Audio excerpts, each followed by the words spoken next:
mới bong bóng mới không bay trên mà crop bên trong kiểu tham mục chu hay sao đưa đã không mong à tao là không bay trôi tới hai chuyện đắp cropคือគាត់អត់មានអីណាសบายចិត្តអីទេហើយលោកគ្រូមុំក៏អញ្ចឹងដែរមើលងាយខ្ញុំបងប្អូនមើលសកម្មភាពឲ្យនិយាយឲ្យមើលមិនលេងលួយអញ្ចឹងមើលនេះហ្នឹងអូគ្រូឌីទៅមកឌីទៅមកមិនលេងលួយអញ្ចឹងហើយនិយាយឌឺស្អីគេអាមុំហើយបរៀនសេះអញ្ចឹងអាមុំនិយាយសេះអញ្ចឹងឲ្យខ្ញុំបាក់ទឹកចិត្តស្ដោកបងប្អូនបាទវាត្រូវសិចហ្នឹងខ្ញុំរត់សវីតែ100ឈ្នះបាត់ហើយមកវិញមើលធ្វើអីណាសេតអីណាលេខអន់ដូចគ្នាសោះហ្នឹងខ្ញុំជាកីឡាករលំដាប់ជម្រើសវត្តមួយដែរបូកជាមួយនឹងជម្រើសជាតិប៉ុន្តែវាត្រូវតែចាញ់គេទៅវិញខ្ញុំគិតថាមិនមែនមកពីខ្ញុំទេបងប្អូនអរគ្នាទៅទស្សនាមែនទេបានដឹងថាមកពីការប៉ាសេទាំងអស់ជម្រើសជាតិខ្ញុំគិតថាមកពីបញ្ហាជម្រើសជាតិប៉ាសេឲ្យជម្រើសវត្តអត់ត្រូវអ្នកល្បីអីថាបងស៊ូនចន្ទរោនេះប៉ាសេល្អអត់ទេសម្រាប់ខ្ញុំសេណូអត់ល្អទេអញអស់និយាយមកបងប្អូនអរគ្នាជួយពិចារណាឲ្យខ្ញុំមើលវីដេអូនេះសូមផ្ញើជូនជាពិសេសដល់ស៊ូនចន្ទរោនិងគុណមុំ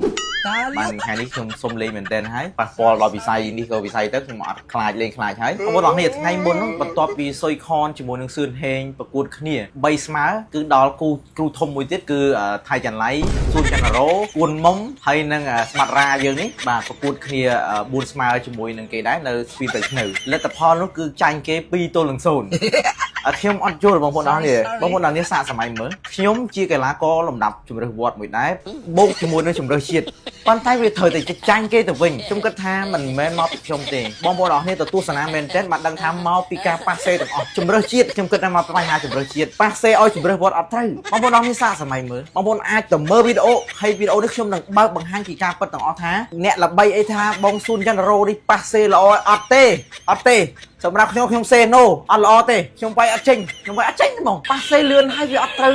ឲ្យឡងខ្ញុំហ្មងបងប្អូនខ្ញុំឲ្យឡង2ម៉ែត្រពីចង្អាយហើយប៉ាសេគៀកអញ្ចឹងខ្ញុំវាយអត់ចេញហ្មងហើយបងប្អូនអរគ្នាហើយគាត់ណាគួរណាខ្ញុំនិយាយមែនតើណាគួរណាតែខ្ញុំវាយជ័យឬខូចអីចឹងណាគួរណាតែមានការលើកទឹកចិត្តតែបងប្អូនអរគ្នាក្នុងវីដេអូនេះដែលខ្ញុំប៉ះជាមួយនឹងគាត់បូកបញ្ចូលគ្នាបូកគីឡូគឺគាត់បើងាយខ្ញុំគ្រប់សកម្មភាពទាំងអស់បងប្អូនអរគ្នាទស្សនាបងប្អូនអរគ្នាបាទប្រហែលថ្ងៃមុនហ្នឹងគឺខ្ញុំបានបូកគីឡូជាមួយនឹងបងស៊ូនចន្ទរោទៅវាយបងប្អូនមើលការវាយសេវារបស់ខ្ញុំចេញទៅគឺលោតហក់សុតហ្មងដូចសឿនហេងអញ្ចឹងបងប្អូនបាទហើយមើលគាត់សវេបាល់គឺដៃមួយទេហើយឥឡូវខ្ញុំកែបាល់ទៅហើយប៉ុន្តែវាកែថ្នាក់គឺខ្ញុំអត់ចេះប៉ាសអត់ទេគឺខ្ញុំកែទៅហើយអាយ៉ាទៅហើយនេះយកទៅហើយ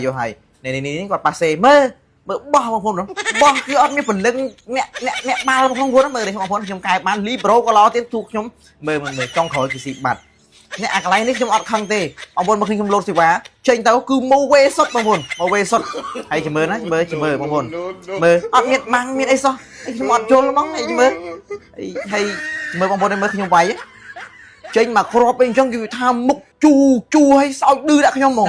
អាត្រង់តែខ្ញុំវាយចូលទៅប្រហែលជា10គ្រាប់គឺគាត់អត់មានអីណាសบายចិត្តអីទេហើយលោកគ្រូមុំក៏អញ្ចឹងដែរមើលងាយខ្ញុំបងប្អូនមើលសកម្មភាពឲ្យនិយាយឲ្យមើលមិនលេងលួយអញ្ចឹងមើលនេះហ្នឹងអូគ្រូឌីទៅមកឌីទៅមកមិនលេងលួយអញ្ចឹងហើយនិយាយឌឺស្អីគេអាមុំហើយបរៀនសេះអញ្ចឹងអាមុំនិយាយសេះអញ្ចឹងឲ្យខ្ញុំបាក់ទឹកចិត្តស្ដោកបងប្អូនបាទវាត្រូវសិចហ្នឹងខ្ញុំរត់សវីតែ100ឈ្នះបាត់ហើយមកវិញមើលធ្វើអីណាសេតអីណាលេខអន់ដូចគ្នាសោះហ្នឹងនេះកន្លែងនេះដែលខ្ញុំបដូរសេវាទៅបងប្អូននេះខ្ញុំបដូរសេវាទៅឲ្យបងប្អូននេះទៅឲ្យបងប្អូនទៅឲ្យនេះបងប្អូនទៅឲ្យមើលលោកហើយលោកអីលេងអញ្ចឹងបងប្អូនមើលទូ3លីប្រូឆ្នះមកពីអិនទៀតខ្ញុំឆ្នះនេះលោកនេះហើយកន្លែងនេះឯងដែលខ្ញុំខឹងបំផុតបងប្អូនខ្ញុំខឹងចាប់ដើមខ្ញុំវាយប្រយហ្នឹងខ្ញុំថាខ្ញុំឡើងធ្វើស្មាត់ធំហើយកន្លែងហ្នឹងមើលឃើញបាល់អញ្ចឹងហើយលីប្រូអីប៉ាសេឃើញបាល់រត់កិច្ចអញ្ចឹងខ្ញុំអត់យល់ទេនេះបងប្អូនអរនេះខ្ញុំខឹងមែនតើហ្នឹងខ្ញុំឡើងធ្វើស្មាត់ធ្វើស្មាត់ដល់នេះបាល់នេះបើថាចូលវិញគឺបែកសួតrồiតែសំណាងហើយវាជាប់បលេធម្មជាតិនោះហើយនេះខ្ញុំស្អប់បំផុតអ្នកមើលងាយខ្ញុំនេះបងប្អូនបាល់នេះផ្ញើជូនអ្នកមើលងាយខ្ញុំទាំងឡាយបានប្រយ័ត្នប្រយែងយកទៅជាចុងក្រោយបងប្អូនអរគ្នាមុនពេលខ្ញុំលេងកីឡាអីក៏ដោយហើយពេលដែលខ្ញុំបាយបាល់គឺខ្ញុំមិនភ្លេចទេគឺគីណាល់បាំគឺជួយសម្រួលដល់សាច់ដុំយើងល្អខ្លាំងមែនទែនជាពិសេសជួយបំអាប់សាច់ដុំរបស់យើងកុំឲ្យជាប់សរសៃហើយបងប្អូនអរគ្នាអាចជ្រើសរើសបានគីណាល់គឺជាផលិតផលរបស់ខ្មែរយើងនេះគឺគីណាល់បាំនេះគឺជាគីណាល់អ៊ីបុយគីណាល់បាំសម្រាប់លាបគីណាល់អ៊ីបុយជាប្រភេទថ្នាំគ្រាប់សម្រាប់លេបគីណាល់បាំគឺជាផលិតផលរបស់ខ្មែរផលិតដោយឱសថការីរបស់ខ្មែរយើងតែម្ដងចំពោះបងប្អូនទាំងអស់គ្នាដែលមានបញ្ហាឈឺចុករយថ្លោះឈឺសាច់ដុំកុំភ្លេចគីណាល់បាំ